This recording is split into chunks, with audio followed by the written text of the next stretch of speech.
কি সুন্দর তরমুজ, উপরে সবুজ ভিতরে টকটকে লাল। যত বেশি লাল তত বেশি মজা, খাবো খুব মজা করে। দেখেই তো জিভের লালা ঝরে পড়ছে। কা কা কাক মামি, আমাদের দুই ভাই বোনকে একটু তরমুজ খেতে দেবে গো। কতদিন বাবা আমাদের তরমুজ খাওয়ায় না।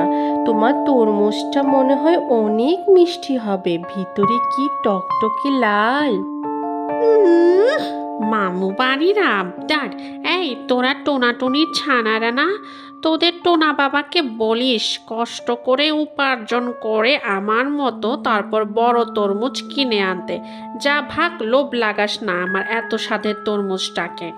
কাকমামির কথায় কষ্ট পেয়ে টোনাটুনির ছানারা তাদের বাড়ির দিকে চলে গেল। বাড়িতে এসে ছানারা টোনাটুনিকে বলল, বাবা, সবার ঘরে ঘরে দেখলাম সবাই তরমুজ খাচ্ছে, শুধু আমরাই তরমুজ খাচ্ছি না। আজকে কাজ থেকে ফেরার পথে আমাদের জন্য একটা তরমুজ কিনে আনবে? ঠিক আছে ছানারা, আমি তোমাদের জন্য বিকেলের দিকে কাজ শেষ করে বড় একটা তরমুজ কিনে আনবো। আজকে আমি অনেক বেশি কাজ করব যাতে বেশি টাকা আয় করতে পারি। টোনা, তরমুজ কিনতে তো অনেক টাকা লাগে, তুমি আজকে একদিনে এত টাকা কোথায় পাবে? আরে গিন্নি, তুমি কোনো চিন্তাই করো না, নিয়ত যদি ঠিক থাকে তাহলে অনেক অসম্ভব কিছুই সম্ভব করা যায়। এরপর টোনা কাজের সন্ধানে চলে গেল। এরপর দুপুর গড়িয়ে বিকেল হলো, কিন্তু টোনা এখন পর্যন্ত একটি তরমুজও কিনতে পারল না। মা, বিকেল হয়ে আসছে, বাবা তো এখনো তরমুজ নিয়ে এলো না। একটু ধৈর্য ধরো ছানারা, তোমার বাবা অবশ্যই তরমুজ নিয়ে আসবে। আজ এত কাজ করলাম কিন্তু তরমুজ কেনার টাকা হলো না।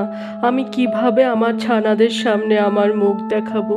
আচ্ছা, ওই যে দূরে একটা অদ্ভুত পাখি বেহুশ হয়ে পড়ে আছে, ওটা কি? কাছে গিয়ে দেখি তো একবার। দূরে একটি অদ্ভুত পাখিকে বেহুশ হয়ে পড়ে থাকতে দেখে টোনা তাকে সাহায্য করার জন্য উড়ে চলে গেল তার কাছে, আর জিজ্ঞেস করলো, তোমাকে তো কখনো এই এলাকায় আর দেখিনি, খুবই অদ্ভুত দেখতে তুমি। তোমার কি কষ্ট হচ্ছে বলো, আমি তোমাকে কিভাবে সাহায্য করতে পারি? অনেক ধন্যবাদ হে টোনা বন্ধু।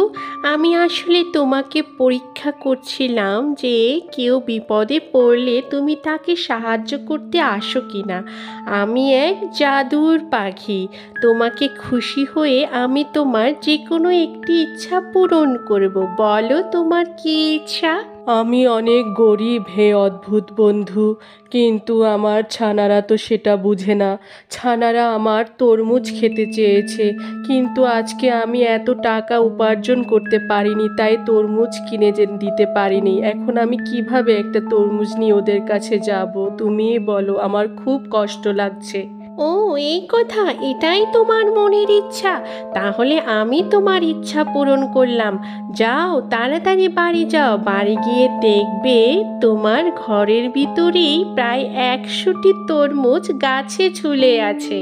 টোনা ঘরের ভিতর ঢুকে তো অবাক হয়ে গেল, দেখলো ঘরের ভিতর বিশাল এক তরমুজ গাছ, আর তাতে অনেক অনেক তরমুজ ঝুলে আছে।